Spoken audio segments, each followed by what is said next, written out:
telón, lo ponemos nosotros. Mucha gente, ¿no? Pero te quedas A cenar, sí. No sé dónde es y tengo que llegar al hotel a dejar las cosas, pues no me he podido ni cambiar en el Gran Hotel. vente con nosotros. Bueno, pues vamos a empezar ya. Pues hola, buenas tardes. Bueno, en primer lugar, muchas gracias por vuestra asistencia a esta que es la última mesa del día de hoy, de este primer congreso dedicado al libro electrónico. Así que es un placer que estéis aquí todavía con nosotros. Y bueno, es una mesa en la que vamos a hablar de una cosa que es bastante importante. Voy a hacer aquí un homenaje a un humorista que me gusta mucho, que es Manuel Fontdevila, que tiene unas viñetas que tienen este título. Y es hablar de la cadena de valor del libro, porque es una de las cosas que más han cambiado desde que hizo su aparición el libro electrónico. No es solo la llegada del cacharrito, sino que esto ha traído unas consecuencias muy importantes en todo lo que es la cadena tal y como la conocíamos, desde pues, el editor, el librero, el productor de la producción del libro y el autor y el librero. Toda la cadena ha sufrido un gran cambio con la aparición del libro electrónico. Eso trae pues, muchas consecuencias, muchos retos, muchas transformaciones, que yo lo que voy a intentar con los ponentes que tengo aquí a mi alrededor es intentar hallar un poco esas soluciones, porque hasta ahora estamos hablando mucho de los problemas, de los cambios que están sucediendo, pero ¿cómo les podemos dar salida y que todo ese sector que se está viendo tan transformado, pues salgamos todos un poco, salgamos beneficiados? Tengo aquí, bueno, pues a mi derecha tengo a Neus Arqués, que es escritora, también es analista digital, conoce bien el mundo de Amazon porque ha estado muy presente, y bueno, pues ella nos va a ayudar un poco desde el punto de vista del autor, desde el punto de vista del análisis, cómo se está produciendo esa transformación, pues a encontrar quizás esas claves de todo este mundo cambiante. A su lado se encuentra Juan Manuel Cruz, que es el presidente de CEGAL, del gremio de libreros. Llevas creo que 32 años al frente de una librería, con lo cual conoces muy bien el mundo de la venta del libro y papel hasta ahora. Y bueno, ahora toca introducirse en el mundo del libro electrónico. Y bueno, a ver qué nos cuentas, porque yo ya te he oído pues, en los últimos meses ciertas cosas y bueno, en cuanto a la aparición y lo que están haciendo las distribuidoras, las grandes distribuidoras online. Y aquí a mi izquierda se encuentra el editor Miguel Aguilar, editor de Debate y de la editorial digital En Debate, que bueno, has publicado también ahí grandes títulos, grandes autores. Breves pero grandes. Breves pero grandes y además bueno, pues, para leer muy cómodamente, ¿no? en formato electrónico. Yo la primera pregunta que os quería hacer a los tres, y bueno, podéis empezar el que queráis, es precisamente cómo os afecta desde vuestro lado, autor, librero, editor, esta transformación de la cadena del libro. ¿Cómo os afecta? ¿Qué cambios habéis notado? Empiezo yo porque estoy en el primer extremo todavía, ¿no? Hasta que el robot no escriba los textos, que no es algo que podamos descartar. Yo creo que los autores en la nueva cadena de valor tenemos más oportunidades que nunca y más retos que nunca. Tenemos más oportunidades porque podemos autoeditarnos y por lo tanto nos podríamos saltar a todos los pasos de la cadena, ¿no? Y tenemos más retos porque yo creo que el reto hoy no es publicar, el reto hoy es que te lean. O sea, hoy todo el día hemos estado escuchando unas cifras pasmosas, ¿no? Amazon tiene 75.000 títulos en castellano, es que una vida entera no alcanza para leerlos, ¿no? Y ya descartando cualquier otro título publicado por la vía convencional o que sea traducido en otros países, o sea, las magnitudes son brutales. Y ese reto que tenemos nosotros, que es el de hacer visible nuestra obra, es un reto que compartimos, yo creo, que con todos los otros eslabones de la cadena. Es decir, yo creo que el editor también quiere que mi obra sea visible, creo que el distribuidor la quiere servir y creo que el librero quiere que se venda, y todos ellos necesitan ser visibles para que eso suceda. O sea que ya tenemos un punto en común, que sería la necesidad de ser visibles. Hombre, la librería afronta el reto del libro digital, pues yo creo que en primer lugar con el vértigo de lo desconocido, porque esto es un mundo nuevo para la mayoría de nosotros. Eso no significa, hay librerías que ya tienen algunos años que incorporaron el libro digital en sus catálogos, en su página web, pero para la inmensa mayoría es algo desconocido. desconocido y que, como proviene de la informática, como tantas cosas, la informática tiene apasionantes ventajas, pero también tiene un defecto en los últimos años, y es que ha hecho de que la sociedad vaya por un lado y la tecnología por otra, y que se casen las dos cosas y que busquen sinergia es muy difícil. Y cada día la velocidad es mucho mayor en la tecnología y los que vamos detrás nos vamos quedando a veces un poco más atrás, con lo cual nos produce vértigo. Vértigo porque, por otro lado, es cada día una necesidad, una demanda de los lectores, una demanda del ciudadano, un derecho del ciudadano. De los nuevos formatos, las nuevas tecnologías tienen que estar siempre al servicio de la sociedad, y para nosotros también es un reto ilusionante. Pero con todo eso, que es una parte de las dos caras, yo entiendo, de la misma moneda, esa es la parte que nos tocará trabajar, nos tocará aprender, nos tocará debatir. Yo creo que con personas como Neus, que nos ha enseñado muchísimo del uso de las redes sociales, que también para nosotros era un mundo desconocido, pero ya creo que pocas librerías están fuera de ese ámbito, de ese mundo. Tenemos que seguir aprendiendo cosas, tenemos que adaptarnos a unas nuevas formas de trabajo que complementen las que hay, porque no nos olvidemos de que es otro de los grandes problemas que tenemos. Se está prácticamente dando por hecho de que el libro en papel ha desaparecido y que lo único que hay es lo digital, cuando la realidad es muy tozuda y dice absolutamente lo contrario. En nuestro país quizá más, porque en nuestro país la venta de digital no llega al 3%, en Estados Unidos estará en torno al 25%, pero en nuestro país las cifras son irrisorias, cuando no entraremos en la otra parte de la cara, que es la descarga ilegal, la lectura a través de nuestro país. Precisamente no se está ocupando ni de proteger, aunque en este libro José María Lasalle planteaba la puesta en discusión de la nueva ley de propiedad intelectual, que se supone que atenderá a buena parte de estas reivindicaciones, pero lo cierto es que hoy no lo es. No lo es, no se está trabajando, defendiendo ese trabajo intelectual, y que está afectando gravemente a la cadena de valor. Neus hablaba de que Amazon dispone de un catálogo de libros en español de 75.000. Nosotros, en la página web de todostuslibros.com, que es la que sí, a las librerías españolas, hay disponible más de 800.000 títulos. Es decir, la diversidad y la riqueza es tan inmensa que o establecemos estrategias de trabajo y de análisis de verdad coherente, o difícilmente llegaremos a algún entendimiento. Pero luego además hay otra parte que es tan grave o más como la falta de esa defensa del trabajo intelectual y de la protección ante la piratería. Y es que resulta que los grandes operadores, que son los que están hegemonizando esas ventas tanto en papel como en digital, resulta que no dejan ni un céntimo de euro en las arcas de Hacienda española. Lo que tributan en Luxemburgo, con lo cual, y a un 3%, con lo cual la diferencia en competitividad con las distintas empresas del sector del libro español, no solamente las librerías, sino cualquier otra, es brutal y no nos permite llegar a trabajar, a ofrecer servicios que ellos ofrecen, con lo cual estamos sufriendo una competencia desleal sencillamente porque desde las administraciones que tendrían que velar por todo, pues resulta que se está velando por una parte y por la otra no. Seguiré haciéndote algunas preguntas a vosotros también. Me gustaría darle paso a Miguel. Yo creo que en el nuevo panorama hay mucho cambio, pero también hay bastante continuidad. Y en el fondo, en la esencia, la función del editor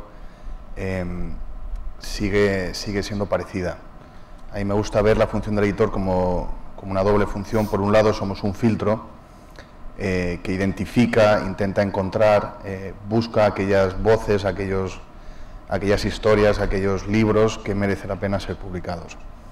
El nuevo entorno digital lo que te da es una gran cantidad de herramientas para ser capaz de identificar historias y voces que merece la pena publicar.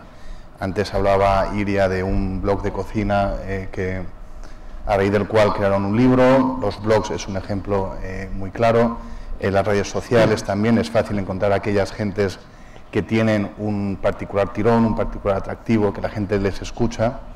La autoedición, de nuevo, es un lugar donde se pueden encontrar tendencias interesantes. Estaban antes Manuel Loureiro y Ródenas. exactamente, hablando sobre ello. Y una cosa que os decía es que el objetivo de muchos de los autoeditados eventualmente es ser editados por una editorial tradicional, ¿no? Yo creo que esa función de filtro sigue existiendo y lo que tenemos es más posibilidades o más herramientas a nuestra disposición para encontrarlos. También estamos un poco anegados por la cantidad de posibilidades que tenemos, pero bueno, eso no hay oportunidad sin dificultad. La otra función del editor es la de ser altavoz, es decir, la de una vez que identificas esos libros por los que quieres apostar, ser capaz de hacerlos llegar a la mayor cantidad de lectores posible. Y de nuevo, el mundo digital te permite conocer mejor a tus lectores, te permite una capilaridad mucho mejor. Hay un ejemplo que suelo utilizar a Nicaragua, no sé por qué, pero es un lugar donde llevar libros a Nicaragua es muy complicado. Sin embargo, en el mundo digital, los lectores que tengamos en Nicaragua van a poder comprar nuestros libros de una manera bastante sencilla. De nuevo, las redes sociales permiten un contacto mucho más directo de los autores con los lectores y la capacidad de dar a conocer las obras de una manera mucho más directa y probablemente mucho más efectiva. Entonces me parece que tanto la función de filtro como la función de altavoz es un nuevo entorno en el que está lleno de oportunidades. ¿Y cómo se están abordando precisamente esas nuevas oportunidades? Por ejemplo, decías, Juan Manuel, que bueno, pues la plataforma todostuslibros.com tiene más de 800.000 títulos en digital, sin embargo es una plataforma que llega no, en papel. No sé si en digital también hay una iniciativa por parte de CEGAL. De todas maneras, ¿cómo se está adaptando la industria a esta transformación? Porque también hay voces que dicen que se ha llegado tarde. De hecho, por ejemplo, no se empezó casi a actuar hasta que no llegaron los grandes gigantes tecnológicos a España. Bueno, yo creo que eso es una opinión interesada y no es cierta.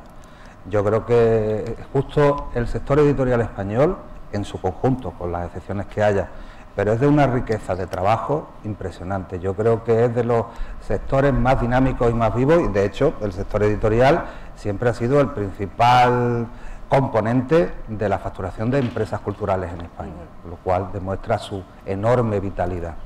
Yo creo que además las nuevas tecnologías, cuando se han empezado a poner en funcionamiento, han sido con el comercio del libro, ha sido lo pionero, y todas las librerías estamos hace muchos años utilizando desde Internet, casi antes que no existiera Internet, existían otros sistemas de comunicación con los sistemas operativos como Unix que existía entonces. Es decir, que nosotros llevamos mucho tiempo incorporándonos a esto, pero yo creo que también esa magnificación intencionada que se ha hecho desde el principio de esa aparición de algo que efectivamente nos ha pillado un poco fuera de juego, no sabíamos cómo hacer frente a aquello, pues yo creo que tarde no es nunca.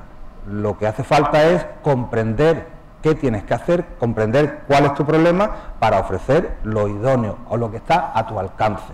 En ese sentido, yo creo que dentro de muy poquitos días, a lo largo de la primera quincena de noviembre, presentaremos dentro de todostuslibros.com la oferta de catálogo digital. Lo que nosotros hemos hecho, esta experiencia de años atrás, como os decía, ha habido bastantes librerías que se han sumado de forma individual a la venta en digital. La experiencia ha sido desastrosa. Las cifras de venta individuales de cada librería han sido exiguas y la inversión muy grande.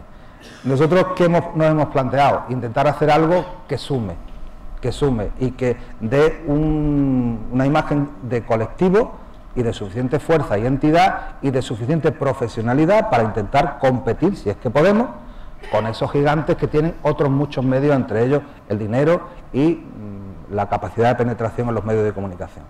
Nosotros lo que hemos hecho ha sido sumar a una propuesta inicial de lo que es Casa del Libro con su universo digital, que querían, y nos lo planteaban directamente, individualizar, desvincularlo del nombre Casa del Libro, crear un universo Tagus, en el que además de sumarse las librerías independientes se puedan sumar otros operadores, como de hecho están en negociaciones, e intentar construir con la imagen y profesionalidad de Casa del Libro, de las librerías españolas y de cualquiera de los distintos operadores que se sumen, pues hacer algo que nos permita estar con dignidad y con garantía en ese universo digital.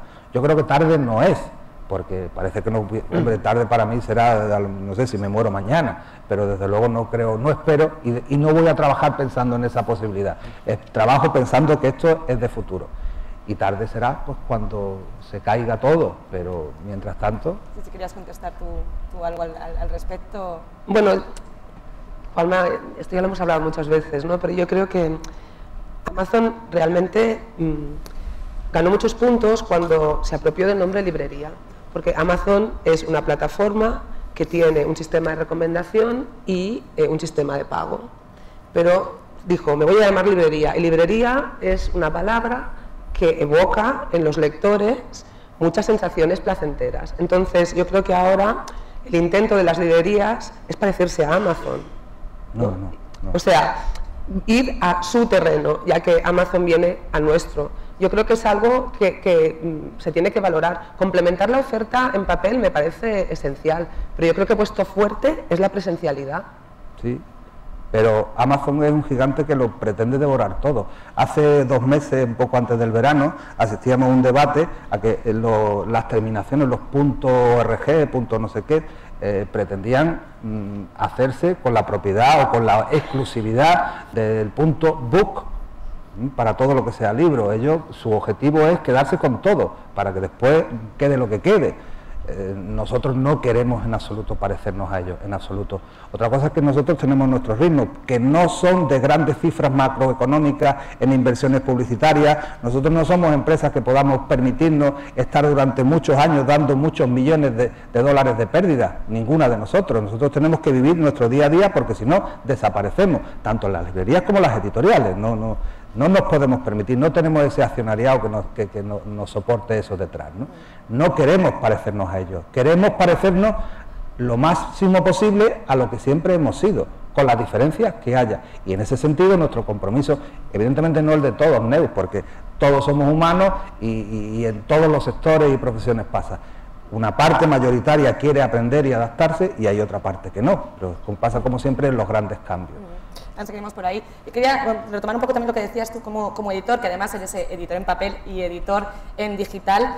Tú cuando hablabas antes, ¿no?, de las oportunidades como altavoz y como filtro, cuando trabajas como editor digital, editor en papel, ¿hay algún cambio? ¿Hay una forma distinta? ¿La labor del editor cambia? Vamos a ver, lo que pasa, nuestro sello digital en debate es un sello muy específico porque solo son textos breves de hasta 10.000 palabras que vendemos a €1,49 con la idea precisamente, como decías tú, de que sea una lectura breve, poder leerlo en el teléfono, en cualquier dispositivo y con esa especificidad, ¿no? A la hora de seleccionar los textos, de trabajar los textos, de encargar los textos, la tarea es exactamente la misma. La única diferencia es eso, es la extensión y que los plazos de producción, de entrega, de puesta en venta son más cómodos, ¿no? Son más breves, porque toda la parte industrial del papel pues no existe, pero la parte de encargar los textos, de trabajarlos, etcétera, esa es exactamente la misma. A la hora de promocionarlos es distinta, pero sobre todo por el hecho de que son textos muy breves, que realmente 10.000 palabras son unas 35 o 40 folios, con lo cual no tiene mucho sentido hacer que los autores den entrevistas, etcétera, sino que la promoción tiene que ir más bien por otro lado, más nativamente digital, ¿no? Pues eso, redes sociales, blogs, etcétera. ¿El lector es distinto?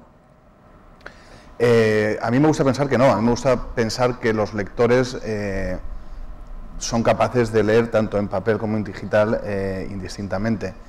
Quizás sí podamos pensar que este tipo de productos, pues que gente más mayor, menos cómoda con dispositivos tecnológicos, pues no tiende tanto a consumirlos. Por otro lado, mi madre se pasa la vida leyendo con un iPad, o sea que también la casuística es muy variada, ¿no? Es que las estadísticas hablan que los dispositivos son más utilizados por gente de una edad mayor, de lo que pensamos, exactamente, sí, sí. En realidad.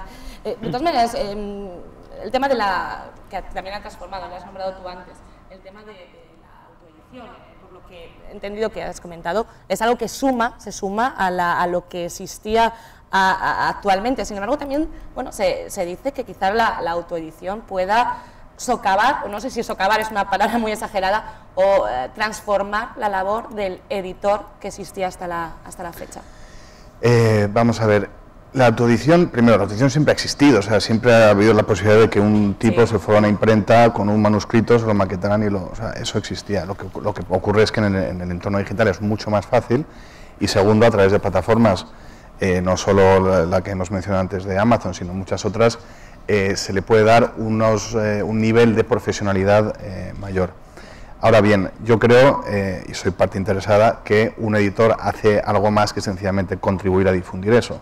Yo creo que la función de un editor con un manuscrito, con un texto, con la capacidad, pues desde elegir una portada a darle un giro en el texto de solapas, etcétera, hay muchas cuestiones en las que un editor, porque se dedica a eso, debe ser capaz de mejorar el libro, de mejorar el texto.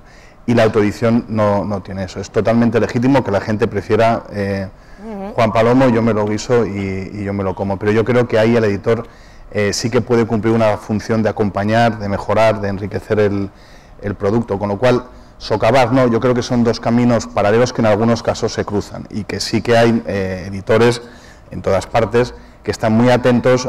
Antes te llegaban manuscritos de la calle, ahora esos manuscritos están en la red y los puedes encontrar, los puedes ir a buscar, y además tienes un sistema de rating casi, quería utilizar un anglicismo y ya lo he utilizado, que es rating, que es los lectores que han tenido, ¿no? O sea, que incluso vienen ya con una ayuda de que han tenido cierto éxito y han cuajado en cierto sentido. Pero de todas maneras las editoriales... Bueno, primero me gustaría subrayar que yo creo que el mejor amigo del autor es un buen editor, y dentro de la frase subrayada, subrayaría buen, porque los buenos editores mejoran sustancialmente el texto, pero no todos los editores quizá comprenden o son los editores que el texto necesitaba, ¿no? En cualquier caso, yo creo que las editoriales, por lo que estamos viendo, han detectado un caladero en Internet y no solo van a pescar en él, sino que en cierta manera también lo están fomentando, ¿no? Muchas editoriales ofrecen servicios editoriales a autores que se autoeditan, sin compromiso de publicarles en papel, porque yo creo que, como se comentaba esta mañana, ¿no? los autores queremos vernos en papel, eso es la sublimación máxima de la posición de autor. Y si para eso vamos a contratar los servicios de una editorial que no se compromete, pero nos dice, bueno, yo te voy a poner un editor, un corrector, un maquetador, etcétera, etcétera, igual lo hacemos. Y de hecho yo pienso que, bueno, no, se sabe, ¿no?, que varias son ya los editoriales y los grupos editoriales que tienen comunidades de autores autoeditados y les ofrecen servicios de pago, ¿no? Sí. Okay. Mi experiencia en ese sentido, para mí el papel del editor es fundamental.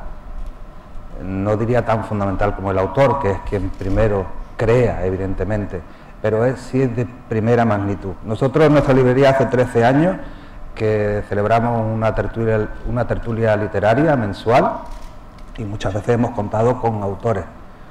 La mayor satisfacción de los tertulianos ha sido cuando hemos contado con algún editor, porque antes lo hablamos, el universo de lo que hay escrito, si nosotros disponemos de 800.000 títulos, puede ser. Yo siempre me acordaré de un libro maravilloso que leí hace unos años que se llama Los demasiados libros, un ensayo que... De Gabriel Zaid, de bolsillo. Evidentemente, que para mí me abrió la mente para muchos aspectos, ¿no?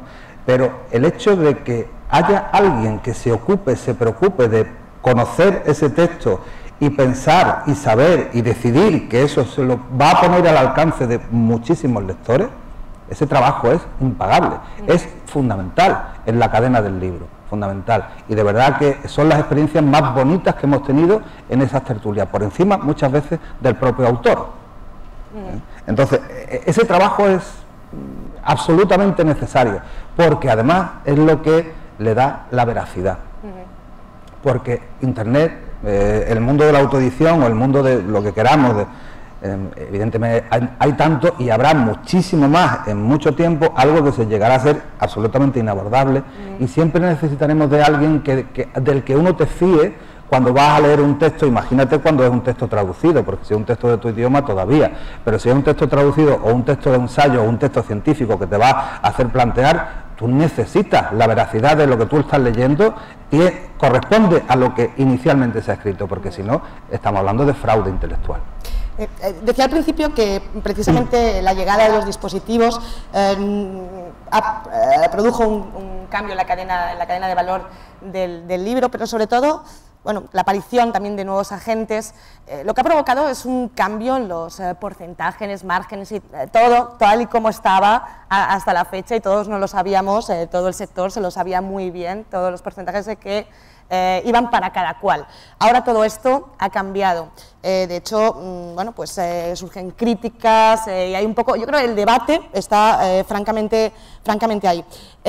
¿Cómo se puede solucionar? ¿Qué líneas hay que seguir? ¿Qué se está haciendo mal precisamente para que vuelva a salir toda la cadena del libro de alguna manera beneficiada, o bueno, por lo menos de alguna manera más equilibrada como tenía o como tiene hasta ahora la cadena tradicional? A la hora de hablar de porcentajes, etcétera, hay un factor muy importante, que es la crisis económica en la que estamos inmersos. Es decir, más allá de los retos que la transición digital impone, según el Banco de España, acabamos de salir de la crisis, pero bueno, llevamos 4 años... Como un 1%. Sí. Llevamos 4 años en esa crisis, 4 años de crisis del consumo en todos los sectores, y entre ellos, indudablemente, del mundo del libro. Con lo cual, cualquier análisis que se haga, me parece que es muy aventurado establecer ningún mandamiento a futuro, porque hasta que no se normalice un poco la situación y veamos qué queda después de la crisis, todo el tema de porcentajes, de números, etcétera, va a estar un poco mediatizado por eso, por el entorno económico, ¿no? Hombre, lo que pasa es que también nos olvidamos siempre de que en esa nueva redistribución de los porcentajes, que evidentemente han aparecido entidades nuevas que antes no figuraban.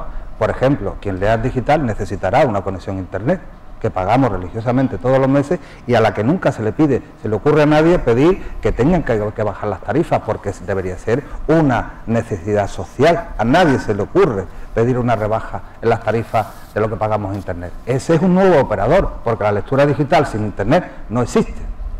Otro nuevo operador y otro nuevo elemento de reparto es los fabricantes de dispositivos, porque sin esa fabricación, sin ese dispositivo, la lectura digital tampoco existe. Es decir, se está redistribuyendo. Yo creo sinceramente que hay que reanalizar, estudiar en profundidad cuáles son, y coincido plenamente contigo, para mí el descenso de la venta de libros en un 95% es consecuencia de la crisis económica, fundamentalmente, no del libro digital. Cada uno que piense lo que quiera, pero yo estoy convencido de eso. Y tendremos que resituar, tendremos que reestudiar y ver, manteniendo esas cadenas de valor, porque también os digo una cosa, yo también pienso, por ejemplo, en el periodismo. Hace unos cuantos años, bueno, crecieron infinidad de periódicos gratuitos que todos han desaparecido, y eran gratuitos. Es decir, uno a la hora de la información necesita veracidad, necesita fiarse de qué es lo que le está viniendo, tanto en un periódico como en un medio de comunicación, como en un libro. Y ese papel que sigue jugando el editor, el autor, toda la cadena, se tiene que reestudiar, por supuesto, y en eso estamos, pero partiendo de algo veraz. Yo me niego a pensar que tengo que reestructurar todo porque el libro en papel se ha muerto, porque esa es una premisa falsa, y si partimos de ahí no hay discusión posible. Yo quería decir como analista que yo creo que lo que se plantea, más que un reparto de porcentajes, es que ha aparecido una nueva moneda que todavía hoy no ha aparecido, no ha sido debatida, ¿no? Quizá en la última mesa un poco más, y es que nosotros ahora lo que estamos cediendo, precisamente porque hay tanta oferta, es nuestra capacidad de atención, ¿vale? Y para captar nuestra capacidad de atención, las editoriales necesitan nuestros datos. Por lo tanto, la palabra metadatos, la palabra minería de datos y Big Data merecerían para el Congreso del año que viene una sesión única, ¿no? Entonces, yo creo que es importante tener en cuenta que hoy pagamos con datos y que no todo el mundo obtiene los mismos datos. Alguien comentaba antes, bueno, es que ahora los editores ven el perfil del lector y antes lo veía en la librería, por lo tanto ahí hay un cambio ya de porcentaje, ¿no?, que tendríamos que comentar. Y bueno, y la segunda cosa que me gustaría subrayar a raíz de esta nueva moneda es que yo estoy totalmente convencida de que somos lo que leemos. Y por lo tanto, quien decide qué leemos y qué se sabe de lo que leemos, me parece un derecho fundamental. De hecho, en el estado de California, si la policía está haciendo una investigación y necesita acceder al registro de préstamos de un sospechoso en una biblioteca, necesita una orden judicial, porque si no la biblioteca no se lo va a dar, porque se considera que lo que lee una persona forma parte de cómo es, ¿no? Y allí ya se ha ampliado la defensa de esa no cesión de esa información también a los e-books. Es decir, la policía tampoco puede saber de forma espontánea que está leyendo a una persona, ¿no? En cambio nosotros lo estamos ofreciendo libremente todo el rato, ¿no? Cuando antes Carlos de Planeta decía, bueno, les preguntamos a los usuarios que entran en Facebook si nos dan su consentimiento, y se lo preguntamos una sola vez para que no se arrepientan, ¿no? Y para que no vean que estamos haciendo minería de datos. Es que ese es el futuro. Y es una moneda que, como es nueva, yo siempre uso la metáfora de que es como cuando te vas a viajar al extranjero y gestionas otra moneda y siempre das de más, ¿no?, porque no te aclaras con el cambio. Pues yo creo que ahora mismo estamos dando más datos de los que deberíamos estar dando. Tienes razón, de metadatos se ha hablado muy poco y realmente es una cuestión fundamental. La visibilidad en Internet es clave y los metadatos son la clave para que tu libro aparezca allí donde ha de aparecer. En los demasiados libros, la tesis de Zaid es que es casi imposible lograr que el lector idóneo esté en el mismo espacio físico con el libro que le apetece, o sea, la complicación de esa logística. Eso en Internet es más fácil siempre y cuando los metadatos estén bien informados y seas capaz de hacer que el lector que busca tu libro lo encuentre fácilmente. Pero un poco en respuesta a los elogios que os dedicado antes a los editores, he de decir que esa visibilidad, al final lo que estamos haciendo es la función de prescriptor del librero, que es fundamental, y que en el mundo online todavía no hemos, creo que no está bien resuelto del todo. Está el tema del logaritmo, de recomendaciones y tal, pero me parece que una función prescriptora de alguien de quien te fíes, que en el mundo físico es tu librero de confianza, que vas y te dice que ha salido, pues mira, y que en el mundo online todavía falta, o yo lo he hecho en falta por lo menos. Hay plataformas como Goodreads que van un poco en esa dirección, pero sí que me parece que ahí hay una labor que los libreros deberían de poder aprovechar también en el mundo digital, ¿no? Sí. Encubierta, que es la revista que se dedica a esto. Exactamente. Precisamente yo, ya nos queda poco tiempo para dar paso a las preguntas, pero os quería hacer una pregunta que es un poco experimento, y es como, ahora vemos mucho, por ejemplo, mucha gente que lee en un dispositivo, cuando montamos en el transporte público. Vosotros, cuando veis esto, realmente, ¿qué pensáis? ¿Está cambiando? ¿Realmente está ya el universo del libro electrónico aquí? ¿Qué se os pasa por la cabeza? Yo hago mucho el AVE Madrid-Barcelona y luego Barcelona-Madrid, las dos direcciones, y siempre hago una pequeña estadística, que es cuánta gente está leyendo libros físicos y cuánta gente está leyendo o en una tableta o en un Kindle, y suele ser muy igualado. O sea, a veces son 5-5, 7-6, siempre está por ahí. O sea que indudablemente está aquí y es algo bastante extendido, tan extendido como el físico al menos. Yo la apreciación desde Málaga a Madrid, que voy 2 veces en semana, no es esa. Yo sigo viendo gente leyendo en ebook, en e-reader, perdón, por encima de 50 años, porque los usuarios, los que llevan las tabletas en el tren, nunca van leyendo libros, van haciendo cualquier otra cosa, pero nunca leyendo un libro. Los que van con el e-reader sí, y siguen siendo mayoritarios los que van con libro en papel. Yo no me puedo resistir y hago lo que sea por ver qué está leyendo. Con los readers me cuesta un poco más, ¿no? Pero entonces empiezo a hacer así, y lo que veo, bueno, mi última observación ayer en el AVE es que las personas que llevaban readers y que conseguí ver lo que estaban leyendo bestsellers. La señora estaba leyendo a la Kate Norton, casi la mato, ¿sabes? O sea, digo, señora, usted tiene acceso al conocimiento universal, ¿no? Píllese algo, pero no. Bueno, la labor prescriptiva, ahí es lo que decía Miguel. Bueno, pues nos quedan unos minutos. Yo quería ir abriendo el turno de preguntas, que no veo nada absolutamente ahora. No se ve nada, sí. Ahora ya sí. Así que, bueno, si tenéis alguna pregunta, por allí. Hola, buenas tardes. No, yo simplemente lanzaros una pregunta complicada por aquello de la incertidumbre del futuro, ¿no? Pero teniendo en cuenta lo que hablamos, vemos el problema de cómo tenemos que actuar en lo inmediato, en el corto plazo. Pero en definitiva la sostenibilidad del negocio, del sector, lo que debe plantear es una duración en el tiempo a más largo plazo. En este sentido, lo que decíamos ahora, bueno, sí, los usuarios de dispositivos tienen una cierta edad, pero los usuarios que vienen, que ahora tienen 10, 15 años, que tendrán dentro de 10 años, ¿qué futuro podéis pintar un poquito o cómo lo pintaríais? Esa sería la pregunta. Pues yo por mi parte, pues, haciendo lo mismo que he hecho siempre, porque una parte de lo que estás planteando, que tienes toda la razón, nos lo está la sociedad contestando machaconamente. Tenemos los peores resultados de fracaso escolar, estamos a la cola en Europa en comprensión lectora y en comprensión matemática. ¿Qué está pasando? Es que nuestros jóvenes no están leyendo. Nuestros jóvenes leen el WhatsApp y utilizan los dispositivos para cualquier cosa menos para leer textos literarios o textos ensayísticos. Yo creo que seguimos teniendo que plantearnos. Yo creo que tenemos que quitar un poco esa magnificencia que se le ha dado a todo lo digital y de verdad analizarlo pues partiendo de nuestras experiencias cotidianas. A lo mejor tardaremos un poquito más, pero seguramente seremos más objetivos en los resultados que obtengamos, ¿no? Y ese tiene que ser la perspectiva principal. Yo soy un poquito más optimista por...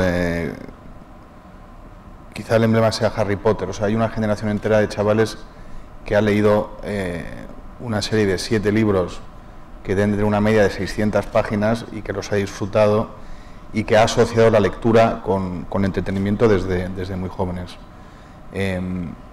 Creo que eso es un indicio alentador. Creo que cada vez más, de lo que ha dicho esta mañana Ezequiel, hay una cosa que rescataría, que es la capacidad de la literatura o de la lectura de ser considerada como una forma de entretenimiento. Creo que hay una parte que desde un punto de vista más purista quizá chirríe, pero hay otra parte que encierra una posibilidad que deberíamos de intentar aprovechar. Lo que me parece fundamental es concienciar a esos chavales que la lectura, que lo que leen tiene un valor y que ese valor hay que pagarlo. Es decir, intentar fomentar el respeto a la propiedad intelectual, como decía esta mañana Luis, y la idea de que aunque esté disponible gratis en Internet, si te gusta eso y quieres que sigan apareciendo ese tipo de contenidos, ese tipo de libros, hay que respetar la propiedad intelectual. Yo creo que los chicos hacen una lectura social, ¿no? Su relación con el medio es muy distinta de la que por edad podemos tener cualquiera de nosotros, ¿no? Pero que van a continuar leyendo seguro, lo que pasa es que leen distinto de cómo leemos nosotros. ¿Cómo leen? Leen comentando, disocian y luego reasocian, ¿sabes? También se salen de la pantalla y se van al libro, los Harry Potter, los de Juegos del Hambre y los de Mafalda que veíamos esta mañana, ¿no? Pero yo lo que veo es que sigue pasando lo que me contaban los libreros, que hacía falta. Para hacer un lector hace falta que el lector encuentre su libro.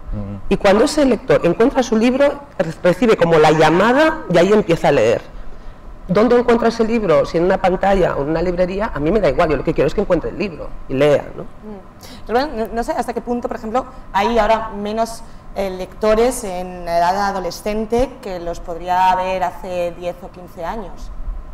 No sabría decirte, yo creo que, por eso digo que debemos de olvidarnos de esas magnificencias. Yo creo que sigue siendo lo mismo, las mismas preocupaciones, y la adolescencia es una edad tormentosa y por la que no podemos guiarnos los índices de lectura, porque están en otra cosa. Sus hormonas les llevan a cualquier cosa menos a lo mejor a centrarse en un libro, pero antes han sido lectores y seguramente después van a seguir siendo lectores. Yo creo que tenemos que ser un poco objetivos y, como decía Neus, yo es que creo que es muy diverso la forma de abordar. Lo importante es que autores, editores, el librero, o sea, cualquier elemento de los que intervienen en la cadena de valor del libro siga estando vivo y sobre todo siga estando interesado en seguir cumpliendo bien su papel, el que sea, el que le toque en un futuro, pero cumplirlo. ¿Hay alguna otra pregunta? Sí, yo quería comentar, el producto más vendido en Internet, sin duda, son los viajes, desde hace ya unos años, y desde hace unos años hemos visto que iban cerrando las agencias de viaje. Debe ser que no están bien asociados, porque no hemos detectado una protesta generalizada. Es una realidad que por Internet la gente compra viajes. En pocos casos se necesita una asesoría tan seria como cuando vas a viajar a una esquina del mundo y un agente de viaje te proporcionaba toda la seguridad. Ha cambiado el sistema. El libro viene en nivel de ventas un poco por debajo, lo digo por ir preparándose. En cuanto a las alternativas, si Apple, Amazon y Google tienen soluciones imaginativas, creativas, interfaces con usabilidad y han sido capaces de llegar al gran público, yo pienso que lo que debemos hacer es intentar mejorar todavía eso, pero como mínimo igualarlo.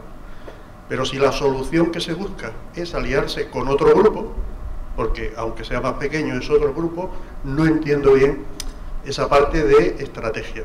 No veo cómo eso va a beneficiar a los libreros a la hora de vender.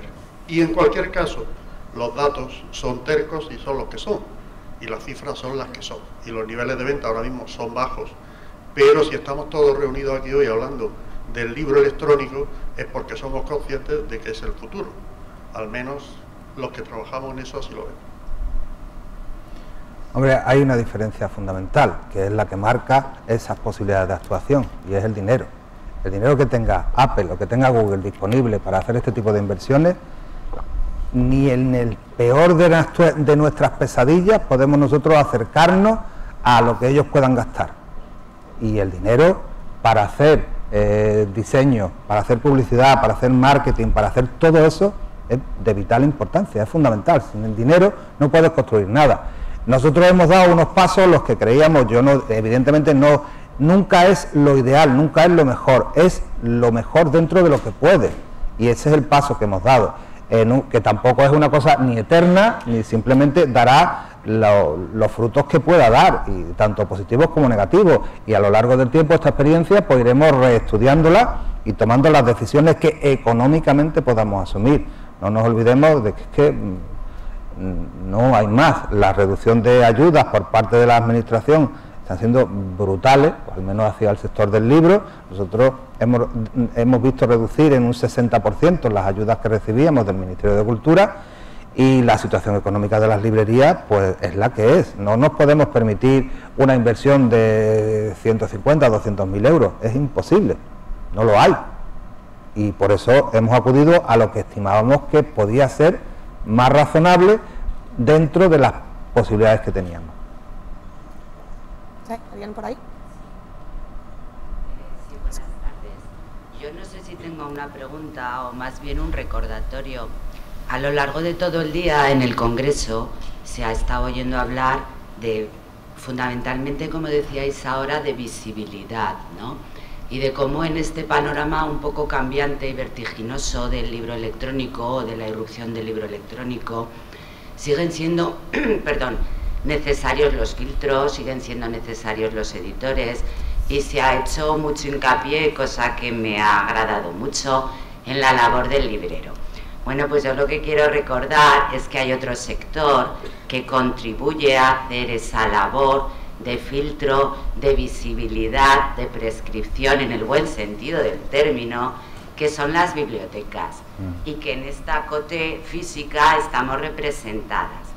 Entonces yo, es más, ya que he cogido el micro, pues me atrevería a decir que somos capaces de hacer en nuestra, por supuesto, pequeña escala, hasta esa labor pues de comunidad de lectura, de grupo y de Facebook sin tecnología. En bibliotecas, sobre todo en bibliotecas pequeñas o medianas, como las que estamos aquí representadas, tenemos auténticas comunidades de lectura, el boca a oreja funciona perfectamente, y Y bueno, pues yo no sé si desde vuestro lado de la mesa se ve también la importancia de esa labor, de la biblioteca como mediadora y de cómo en este mundo digital que se nos viene encima o que ya está aquí, no lo sé, no me ha quedado claro, pues tenemos que seguir estando allí. No sé cómo lo veis.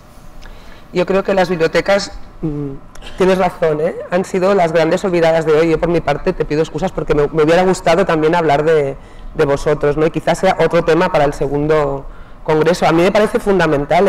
Yo vivo en Barcelona y el 44% de los habitantes de Barcelona tenemos carnet de bibliotecas, que es una barbaridad, o sea, es casi 1 de cada 2, ¿no? Es que encima vas y están llenas, y con la crisis ni te cuento, ¿no? Porque igual la gente no puede gastarse tanto dinero en libros o en ebooks y los va a pedir prestados. A mí me parece que hacéis una labor fundamental, y mira, quizá porque me siento mal, te cuento una iniciativa en la que participo, ¿no?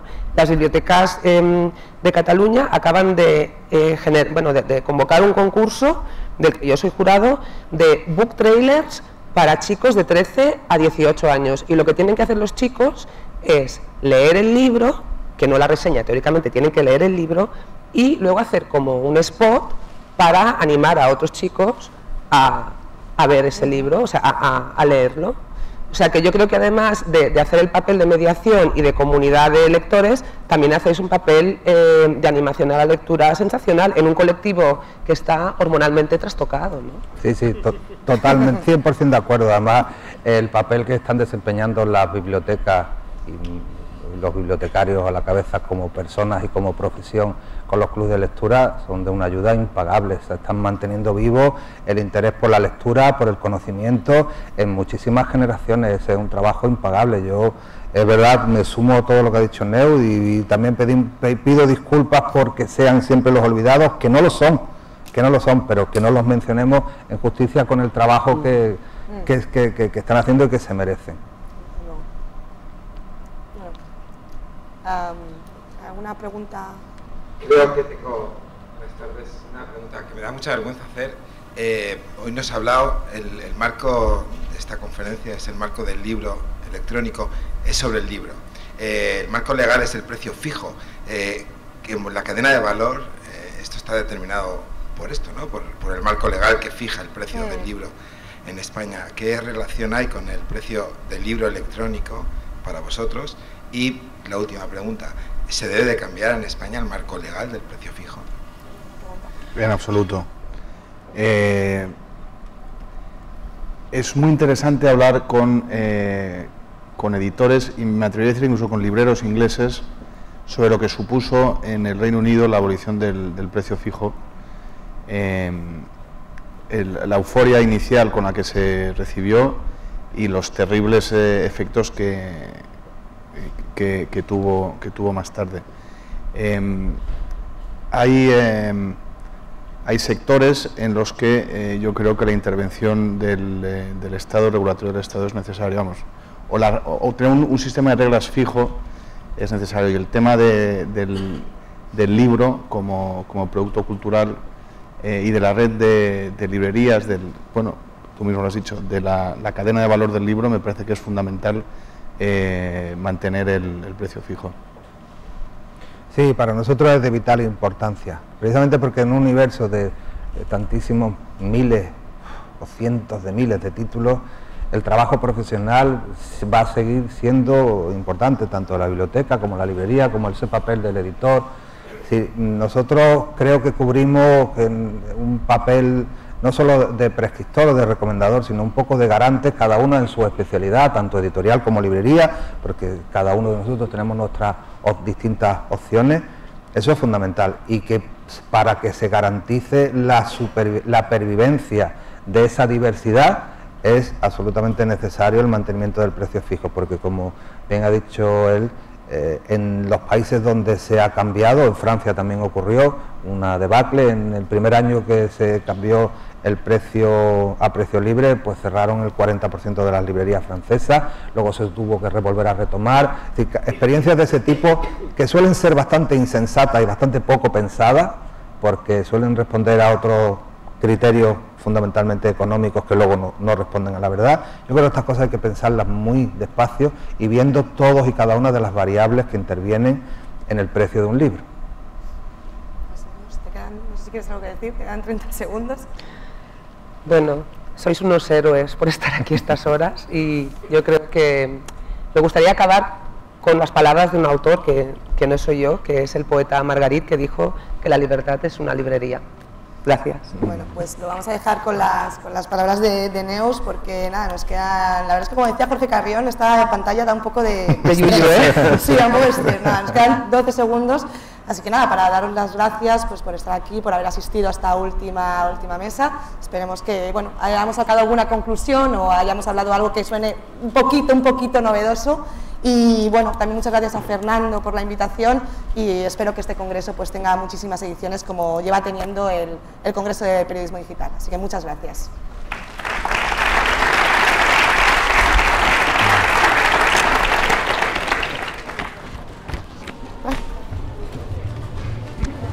Pues ya está, ¿no? Espérate un momento.